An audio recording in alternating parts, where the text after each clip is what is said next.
和闺蜜姐一起嫁进豪门。她老公清冷金贵，夫妻从早到晚说不上一句话。我老公纨绔毒舌，我们睁眼开始吵到闭眼结束。某天突然有人提议，你们不如互换老公试试呢？我和闺蜜对视一眼，闺蜜，换吗？我换。当晚我捏着嗓子敲响了闺蜜老公的房门，姐夫开门，我是我姐。正文开始，我用挑剔的眼神打量着闺蜜结婚对象陆怀舟，面容冷峻，身姿硬挺，肩宽腿长，身材相貌过关，和闺蜜林苏站在一起十分般配。只是我打断林苏和陆怀舟的谈话，陆大哥，你能笑一下让我看看吗？面瘫也不知道会不会遗传。不等陆怀舟做出反应，一旁的陆怀荣率先炸了。沈穗宁，你什么意思？你想说我大哥有病？我慌忙摆手，这是你说的，我可没有这个意思。阿荣，陆怀舟开了口，陆怀荣黑着脸哼了几声，重新坐下。陆怀舟眼神落在我身上，微微颔首。婚前会做体检，届时我会把体检报告发沈小姐一份。有了这句话，我对陆怀舟这个姐夫暂时没了其他意见，转而把视线放到我的相亲对象陆怀荣身上，看了一眼，瞬间移开。果然买一送一，送的没有好货。陆怀荣瞬间又炸了。沈穗宁，你这是什么眼神？你都没嫌弃你，你竟敢嫌弃我！我撇了撇嘴，正想对回去，林苏将我拦了下来。穗宁性子活泼，以后还要麻烦你多多照顾。林苏温温柔柔的一句话，把陆怀荣的火气压了下去。他红着耳根，扭扭捏捏地道：“我也会好好照顾嫂子的。”我顿时拍桌而起：“陆怀荣，你几个意思？”陆怀荣眼神鄙夷：“龌龊！林苏嫁给我大哥就是我嫂子，长嫂如母，我怎么就不能照顾？”我听完直接翻了个白眼：“你亲妈还没死呢，你哥也还活着，你说这话也不怕回去被打死？”陆怀荣瞪眼，我撸起袖子，争吵一触即发。这时陆怀舟按住了陆怀荣，林苏捂住了我的嘴。陆怀舟，我替阿荣给沈小姐、林小姐道歉。林苏颔首，陆先生客气，穗宁也有不对的地方。这之后，两人迅速地把结婚事宜谈完，便各自领着一个离开了。林苏回去的路上一直很沉默，到了林家门口，他才看着我道：“穗宁，婚姻大事不是儿戏，你不喜欢陆怀荣，没必要跟我一起嫁到陆家。”我沉默了一瞬，固执地抬头：“你也不喜欢陆怀舟，你能嫁陆家我也能。我同林苏是一起在孤儿院长大的。林苏从小就文静，长得漂亮，学习也好，有很多人想要领养她，但她为了我拒绝领养，留在了孤儿院。直到林苏亲生父母找上门，那天她死死拽着我的手，要求林家把我一起带走，不然她就拒绝回去。好在林家不差钱，劝不动林苏就妥协了。就这样，我成了林家的养女，林苏从我的闺蜜成了闺蜜姐。林家对我这个没有血缘关系的养女一直没什么好眼色，直到最近林陆两家联姻，他们才想起我，打算买一送一，把我打包一起嫁到陆家。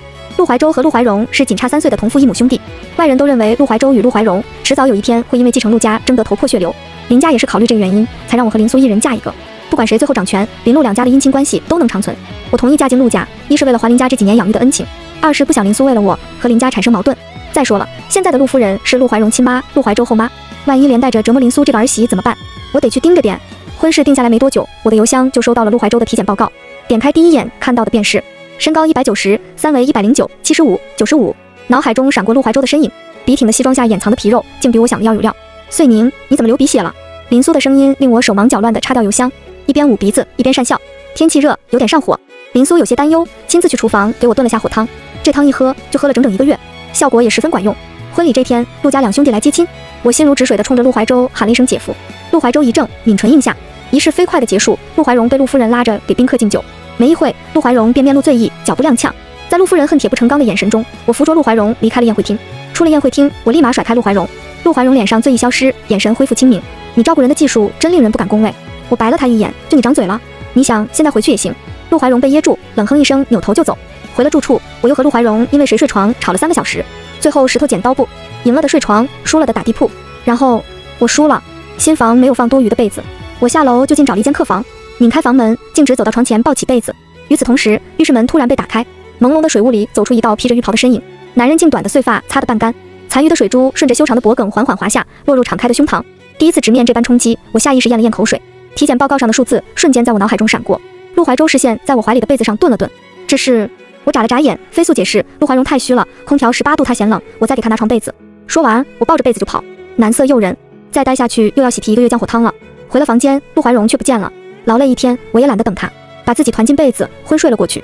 别说，客房的被子带着一股好闻的冷香，还挺好睡。再睁眼已是次日9点，我起床洗漱完，找了一圈也没找到林苏，只好寻到陆怀舟的房间，正欲敲门，手停在半空。一大早打扰新婚夫妻，似乎有些不道德。转念一想，陆怀舟这种霸总应该不会睡懒觉，更何况9点了，该把我姐还我了。犹豫间，房门率先从里打开，看到开门人的那一瞬间，我吓得瞪大双眼。陆怀荣，你怎么在这？陆怀荣双手抱胸，这是陆家，我想在哪就在哪，跟你有什么关系？被呛了一句，我瞬间火气上涌，开启阴阳怪气模式。哟，某人不会是一大早来找哥哥哭诉吧？不会吧，不会吧，纨绔嚣张的陆小少爷其实练凶。陆怀荣脸恼羞成怒，沈穗宁，你爹在呢？四目相对，谁也不甘示弱。就在争吵即将进一步时，林苏及时出现，他无奈地隔在我们中间。好了好了，都少说一句。他转头看向陆怀荣，阿荣你先回去吧，你说的我会考虑的。陆怀荣深深地望了一眼林苏，转身离开。我黏着林苏进了房间，林苏点了点我的鼻子，你这两眼一睁就是寻我，哪有资格说别人练胸？我叉腰理直气壮，那我承认我练姐，我就是离不开苏苏。打趣间，我扫了一眼空荡荡的房间，一张床，2个床头柜，多一点家具都没有，全然没有新房的模样。我视线最终落在地板上，那床还未收拾的被褥上，昨晚有人打地铺，而林苏的睡衣整齐地放在床上。我满意的点头，陆怀州就是绅士，主动打地铺，不像陆怀荣一点风度没有。林苏闻言不自然地摸了摸鼻子，他岔开话题，对了，陆夫人可有为难你？陆夫人名为白珍珍，陆怀州的母亲从小体弱，生下孩子后熬了1年便去世了。在陆怀州8岁那年，白珍珍领着5岁的陆怀荣嫁进了陆家。见了他，我才知道为何陆家2个兄弟和睦，外人却觉得他们必有一争，因为争的人是白珍珍。他不甘心自己儿子被原配生的比下去，陆怀州能做到的，他要求陆怀荣也要做到。也许正因如此，听着陆怀州事迹长大的陆怀荣，非但没有对陆怀州产生敌意，还成了大哥的小迷弟，反倒是常年受到压迫，母子生了间隙。可这般要强的白珍珍怎么会答应娶我这个养女？难道是陆怀荣极力要求的？我的疑问很快就得到了解答。餐桌上，陆怀州拿出一份文件，这是5%的陆氏股份，之前答应给阿荣的新婚贺礼。白珍珍喜笑颜开的去接，瞧瞧，这兄弟感情就是好。文件却拐了一个弯，送到了我的面前。我抬头懵逼地伸出手指了指自己，陆怀州微微颔首，白珍珍笑容僵硬在脸上。陆怀荣突然伸手接过文件，塞到我怀里。大哥给你的新婚礼物，你还不谢谢大哥？我顶着白珍珍杀人的眼神，同陆怀州道谢。白珍珍不甘心，转身抓住陆家主，老公，阿荣结了婚，也长大了，是不是该进陆氏历练历练了？陆家主顿了顿，转身问陆怀州的意见。这一举动足以看出陆家主对陆怀州这个儿子的重视。我偷偷地打量陆怀州，他淡然地用帕子擦了擦唇角。我没有意见。白珍珍松了一口气，正要高兴，陆怀荣抢先一步开口，我有意见。众目睽睽下，陆怀荣单手拽着我的椅子，猛地把我拉到身边。他俯身装作亲密地搂住我的腰，让新婚小夫妻第2天就上班，未免也太狠毒了吧？我已经答应了穗宁，要和他周游世界度蜜月。如果说先前白珍珍落在我身上的眼神是一把刀子，那陆怀荣说完这话以后，落在我身上的就是暴雨梨花针，能把我活活扎死的那种。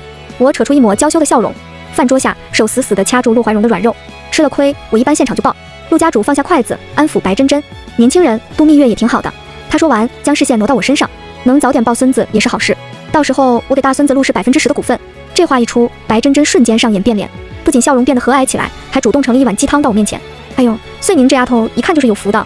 这之后，白珍珍没少在我耳边催促，你争口气，阿荣先一步比他大哥生下孩子，以后陆家就是你们小夫妻的。我实在憋不住，无奈地道，妈，你科学一点，这是得看男性基因。白珍珍偷偷摸摸的左右张望一圈，然后悄悄地附在我耳边，陆怀州他不行。什么不行？是我想的那个不行吗？我气鼓鼓地将这个巨大的秘密转述给林苏，林苏听了却毫无反应。难道他早就知道了？也对，毕竟婚前有体检来着。等等，那我看到的那份怎么好像没说明呢？造假，绝对是造假了。因着这件事，陆怀州在我心里已经从好姐夫变成了骗婚男。虽然林苏并不在意，他似乎真的把联姻当成了交易，但不影响我心疼他呀。回门结束后，我和陆怀荣搬出了陆家老宅，美其名曰度蜜月，实际上我回了实验室销假，重新跟上进度。时间很快就过去了半年，再从实验室出来的我宛如重见天日，因项目取得了阶段性胜利。学姐在夜色酒吧组了局庆祝，喝到下半场，我实在不行了，溜出包间透气。走廊突然出现一道清冷金贵的熟悉身影，是陆怀州，他身边还站在一个明艳大美女，正亲热地挽着他的胳膊。两人进了一间靠里的包厢，我下意识地跟了上去，不知为何包厢门没有关紧。怀州，你可真是越来越难请了，要不是洛洛出马，1年也见不上你一面。是啊，还得靠洛洛给我们大美人敬一杯，你灌酒也得看怀州答不答应啊！哈哈哈！打趣声不停地响起，我听得拳头硬了。帮美女挡酒，陆怀州可真能啊！我一脚踹开包厢门，靠近门口的一个男人不悦地起身询问：“你谁呀？”我推开他，大步上前，猛地坐进陆怀州怀里。我是谁还不明显吗？众人面面相觑，其中有不少人参加过陆氏的婚礼，但当时做了妆造，又有2个新娘。时过半年，他们此刻也有些记不清。有人试探地喊了一声：“陆夫人。”我欣慰点头，没毛病，没造假，我确实是陆夫人。陆怀州皱眉，穗宁。他话还没说完，我抬手用白嫩的胳膊勾住陆怀州的脖子。老公，洛洛是谁啊？我没等回复，继续撅嘴撒娇，人家晚上要你抱着才睡得着吗？包厢里安静了3秒，坐在陆怀州另外一边的男人率先反应过来，他笑着凑上前：“嫂子，您怎么过来了？查岗是不是？瞧这误会的，我们就是跟陆哥聚一聚，喝喝酒，没别的。”越解释越令人怀疑，特别是屁股底下的陆怀州越来越僵硬，结实的腿肌紧绷起来，坐着都有些个屁股。我不舒服的挪了挪，不等我换个舒服的姿势，一双大手掐住我的腰，别乱动。陆怀州低哑的嗓音令我心猿意马了几秒，这时脑海中飘过5个大字：陆怀州不行。猛地清醒，中看不中用的男人，不让我动，一定是怕被我发现这个秘密。想起陆怀州不行后，桌间的敌意开始消散，看陆怀州的眼神多了几分怜悯，顺便贴心的给洛洛大美人使了使眼色。洛洛，我勾了勾手指，洛洛疑惑的凑到我面前，我用气音悄悄地道：陆怀州不行。洛洛双眼瞪得溜圆，似乎在问是他想的那个意思吗？我正要点头，面前视线突然腾空，陆怀州像是抱小孩似的，手臂拖着我的屁股，将我单手抱起。陆某先带夫人回去，失陪。没想到陆怀州不仅没有戳穿我，还如此配合。出包厢时，眼前一黑，冷冽的味道钻入鼻腔，是陆怀州将西装外套盖在我的脑袋上。我挣扎了几下没能挣脱，只好任由陆怀州将我抱出酒吧。陆怀州将我丢进车里，我不满地掀开盖在脑袋上的衣服，轻拿轻放，懂不懂啊？别人都是公主抱，你这抱小孩一样的姿势。吐槽的话戛然而止。陆怀州轮廓分明的脸近在咫尺，黑瞳幽暗不明。我下意识地往另一侧车门爬了爬。姐夫，我就是路过一下而已。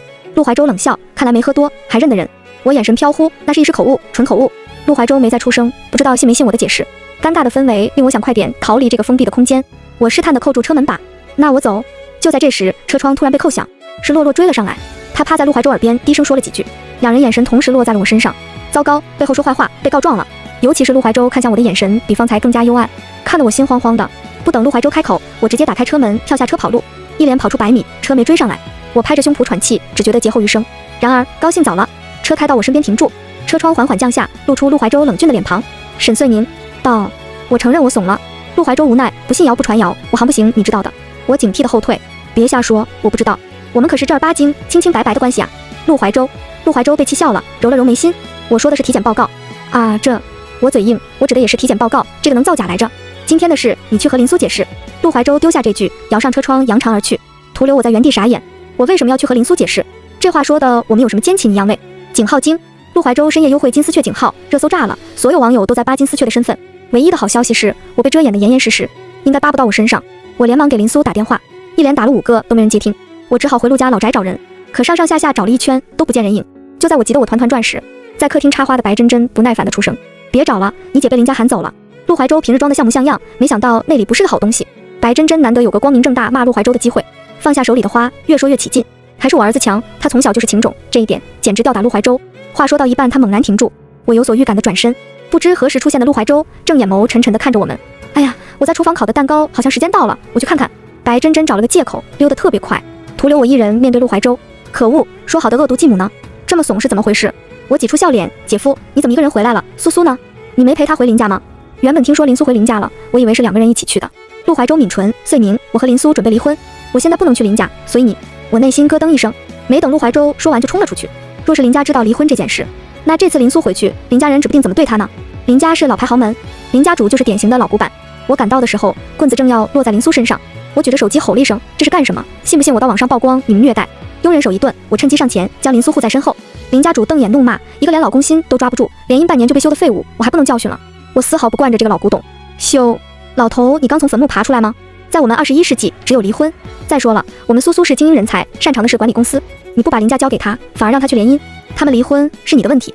林家主气得发抖，指着我鼻子骂，没规矩的东西，我当初就不该把你从孤儿院带出来。他暴跳如雷地看向佣人，愣着干什么？还不动手，连着这个狼心狗肺的东西一起打。佣人咬了咬牙，重新挥起棍子，眼看棍子要落下，林苏猛地把我拽到身后，等一下，我看谁敢。不同的声音同时响起，陆怀荣沉着脸出现，林家主，你有什么资格教训我老婆？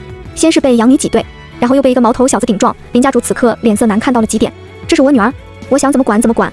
陆怀荣突然笑了起来，眸中戾气翻涌，他抢过佣人手里的棍子，手臂青筋暴起。如果林家主想要后半辈子躺在病床上度过的话，大可试试。林家主脸色变了又变，最后挤出一句，送客。出了林家，陆怀荣瞬间变脸，没事吧？要不要去医院？今天是我来晚了。我心里一阵感动，看在陆怀荣来得及时的份上，就不怪他把话说得这么暧昧了。我正准备回答，抬头一看，发现陆怀荣跟个小狗一样围着林苏转，得，我就多余感动。虽然棍子没有落在林苏身上，但他在林家跪了2个小时，此时走路发颤，膝盖青到发黑。在我和陆怀荣的坚持下，林苏住进了医院 VIP 病房。一番争宠后，我把陆怀荣赶走，获得了守夜资格。而这么长时间里，陆怀州不仅没出现，甚至都没有发来一条消息。我气鼓鼓地坐下，离婚，丧偶式婚姻达咩，出轨渣男达咩。林苏哭笑不得，你误会了，陆怀州不是这样的人。我差点因为这话炸了，结果林苏一句话又把我按了下去。离婚是一开始就说好的，出轨也是。我直接听傻眼了。林苏这才把真相娓娓道来，原来他和陆怀州在结婚前就商谈好了半年后离婚。洛洛是林苏花钱请的演员，那晚包厢门没关，就是为了方便狗仔偷拍，闹出绯闻也是在给离婚找借口。林苏和陆怀州的婚事从开始就写好了结局。至于我和陆怀荣，林苏转头看向窗外，阿荣心不坏，外面传他不学无术，纨绔子弟都是假的。他这样做只是不想成为他妈的工具，他从始至终都没想过跟他割抢。所以一开始我是想着你们可以处处看，要是能处处感情也算是一桩喜事。即便我跟陆怀州离婚，陆怀州也答应过我会在陆家照看你，不让你被阿荣欺负。只是没想到，我默默补充上最后一句，只是你没想到陆怀荣喜欢你。林苏没吭声。陆怀荣对林苏的态度，只要不是傻子都能看出来。我叹口气，栽倒在病床上吐槽：这都什么事？陆怀荣哪里是不争，他连争带抢都直接基于上嫂子了。林苏不知道想到了什么，脸上红霞飞过。他曾冷静干练，也曾温柔娴静，这是我第一次在他的脸上见到羞涩的姿态。他完了，他坠入爱河了，还是跟陆怀荣那个臭小子。他平时嘛，我掰着手指开始数落陆怀荣的缺点。林苏哭笑不得，倒也没阻拦我。他和陆怀州冷淡到除了公事以外一句话也说不上。我和陆怀荣每天一小吵，3天一大吵，没人看着甚至都能把家给掀了。2对被联姻强行匹配的怨侣罢了。所以哪怕陆怀荣再不好，只要林苏不再委屈自己，我也能忍下他。不过现在想这些还为时过早，得先把离婚的事情搞定，才能考虑再婚。那个突然出现的声音使得我和林苏齐刷刷的看向换药的护士。她讪笑2声，我不是故意听的。那个我有个不成熟的主意，你们不如互换老公试试呢？我和林苏面面相觑。陆怀荣和林苏算是郎有情妾有意，我若是和陆怀州在一起，就是陆怀荣的大嫂，不止还能继续跟林苏当妯娌，还能压陆怀荣一头。想到这，我抢先一步回答：换。见我答应，林苏也应下，那就换吧。互换老公从追求陆怀州开始。我找到了那天在包厢遇见的几个兄弟，打着给老公送惊喜的行为，询问陆怀州的喜好。然而照着他们的方法努力了1个月，陆怀州愣是没给我一个好脸色。就在我迷茫时，再次遇见了洛洛大美人，一个富二代正热情地缠着她，嘴里喊着要当姐姐的狗。我看得目瞪口呆，果断冲上去请教。洛洛摸着下巴，挑剔地打量我。首先换掉你的白 T 牛仔裤小学生穿搭，其次追男人最有用的方法就是打直球。我似懂非懂的悟了，将洛洛发来的链接都买了下来。快递很快就送到了，破破烂烂的布料看得人心惶惶的，心也慌慌的。然而装备到了，陆怀州不回家了。我硬是在老宅住了半个月，才等到陆怀州没有加班，早早归家的这天当晚，我偷偷摸摸敲响陆怀州的房间门。姐夫开门，我是我姐。1秒2秒1分钟2分钟，房门毫无动静。我纳闷地趴在门上，试图听取里面的动静，听了许久，愣是没有一丝声音。难道我找错地方了？你在这做什么？陆怀州冰冷而又熟悉的嗓音忽然在身后响起，吓得我浑身一颤，差点跪倒在地。宽大的白衬滑落，半遮半掩地露出雪白的肌肤。陆怀州不动声色地打量着我，我被他看得心里发毛，连忙抛去一个媚眼。陆怀州沉默几秒，眼睛抽筋，就找医生看看。走廊陷入诡异的沉默，我不信邪，伸出食指一点点划过陆怀州的胸膛，夹起嗓子娇滴滴地道：人家腿站累了，邀请人家进去坐坐吗？陆怀州不动声色推开我的手，紧接着扯住我身上松松垮垮的自衬。我嘴角缓缓勾起，小样，还不是轻轻松松拿捏。下一瞬，陆怀州将自衬扯正，认认真真地将纽扣一颗颗扣上。我歪头疑惑，陆怀州拧眉，太小了。我什么小？哪里小？小小的也很可爱。我不服正要辩解，陆怀州却打开房门躲了进去，无论我怎么敲门都没反应。我气急败坏地回房间换衣服，打算去找林苏区陆怀州。离婚一事还未公布，林苏依旧住在陆宅，只不过搬到了客房居住。我冲下楼，却撞见白真真鬼鬼祟祟的身影，一路追到阳台。我好奇地凑上前，探头看向楼下花园。昏暗的灯光下，一男一女深情拥吻，正是陆怀荣和林苏。好，我连陆怀州的手都没摸到一下，陆怀荣却进展这么快。自己的失败固然痛苦，但他人的成功更让我难以接受。我不服，我不高兴，我等会儿就去挑拨离间。幽怨地收回脑袋，发现白真真正在用眼神偷偷观察我的表情，被我抓了正着，自真真也不遮掩了。这事是阿荣对不起你，我替阿荣跟你道歉，但你收了陆家5%的股份，你也不亏了。我满头黑线，这好像不是亏不亏的问题吧？白真真就这么自然地接受儿子跟嫂子好上了，心里这么想，我直接就问了出来。白真真丝毫不掩饰得意的表情，林苏法律金融双学位，能力一流，还是林家正统大小姐，比起你，我对她简直不要太满意。夸的不是我，甚至还拉踩了我，但我有一种藏着的宝贝终于得到赏识的兴奋感。后妈有眼光，一句后妈差点让白真真破防。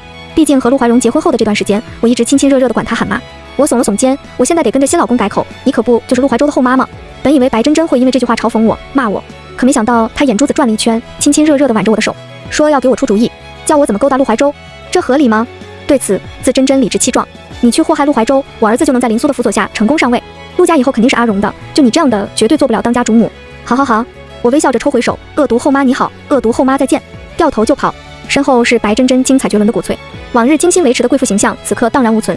也是这天开始，陆怀州开始躲我，具体表现在他加了1个月的班，没踏入老宅一步。我跑去陆氏给他送午餐，助理说他出差了。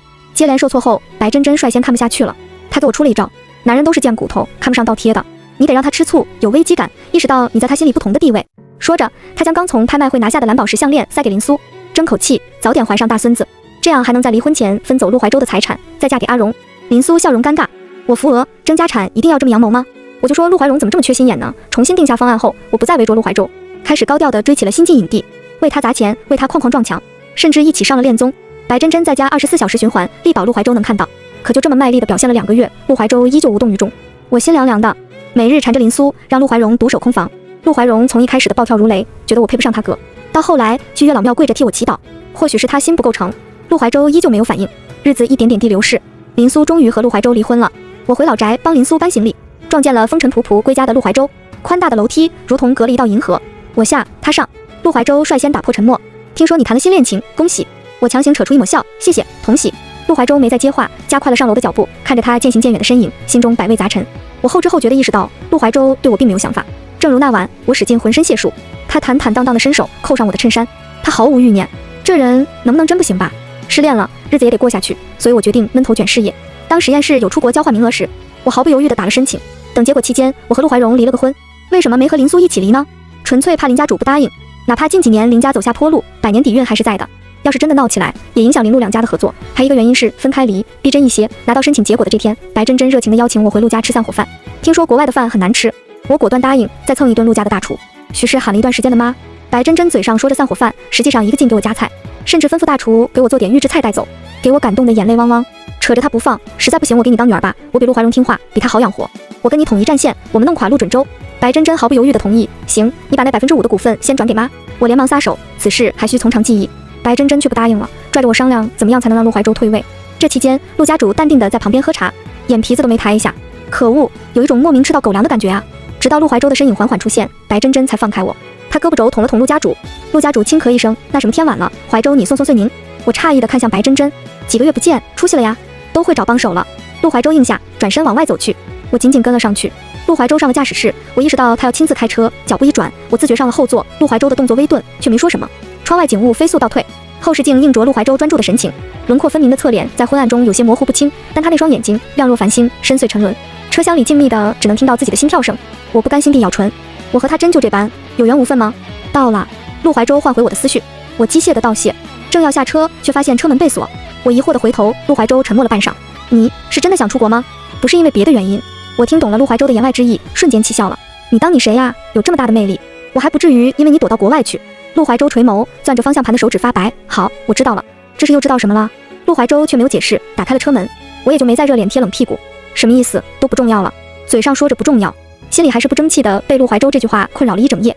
第二天，顶着黑眼圈赶到机场，一步三回头，一直到登机截止的广播响起，等着的那个人终究没有出现。果然，机场追人的俗套剧情只有在电视剧里面才有。我苦笑一声，跟随人流登机，抬头看着座位表，找到位置，看清座椅的那一刻，我难以置信地愣在原地，揉了揉眼，与经济舱格格不入的男人依旧存在。他屈着腿，向来冷峻的脸庞此刻有些迷茫无措。这恐怕是贵公子第一次体验平民生活，似乎有所感应。陆怀州回头对上我的视线，我们沉默对视许久，直到身后的乘客急得推了我一把：“傻站着干什么？后面的人还要过呢。”陆怀州表情骤变，慌忙伸手扶住我，双手相触，温热触感令我心吓一跳。我慌忙找个话题：“你这是出差？”我身子一僵，方才活跃的心脏差点跳停了。我默默抽回手，喊来空姐：“你好，我要升舱。”我被引到头等舱，热情的空姐给我办理手续。陆怀州追上来，出差是借口。他宛如被撬开的蚌壳，不再遮掩心底的情绪，眼神直勾勾地锁定我。最重要的是来陪老婆出国。我微怔，下意识地抬头看向陆怀州。你说什么？幻听了。我好像听到陆怀州喊我老婆了。陆怀州再次开口。我早早为人生做好了规划，我原以为可以不需要婚姻，不需要妻子，一个人过完余生。我将你当成妹妹，照着原来的人生继续走下去。可那一晚，当你站在我面前时，我发现自己错得离谱。我假装淡然地离开，用工作填充自己。得知你出国的那一刻，我再也克制不住自己。遂宁，我没有出差计划，我是来陪你出国的。这一次换我来奔赴你。陆怀州握住我的手，放到他的胸口，砰砰砰。此刻我们心跳同频。陆怀州的目光越来越炙热。沈遂宁，我爱你。迟来的告白犹如窗外落日，美得不像话。番外，陆宅日常。姐，陆怀荣欺负我。妈，你儿子欺负我。老公，我受委屈了，要亲亲抱抱才能好。陆怀荣额角直跳。沈遂宁，我今天都没跟你搭话。我叉腰，你现在凶我了。陆怀荣，一番告状后，林苏为我撑腰，你让遂宁怎么了？白真真无奈劝解，你没事少在遂宁眼前晃。陆怀州将我抱到腿上，阿荣来给你大嫂道歉。陆怀荣跪下，泪流满面。我后悔了，当年我就不该去月老庙帮求姻缘，现在这家受伤的只有我一人，名呜呜，嘻嘻，一不小心在陆家混成团宠喽。全文完。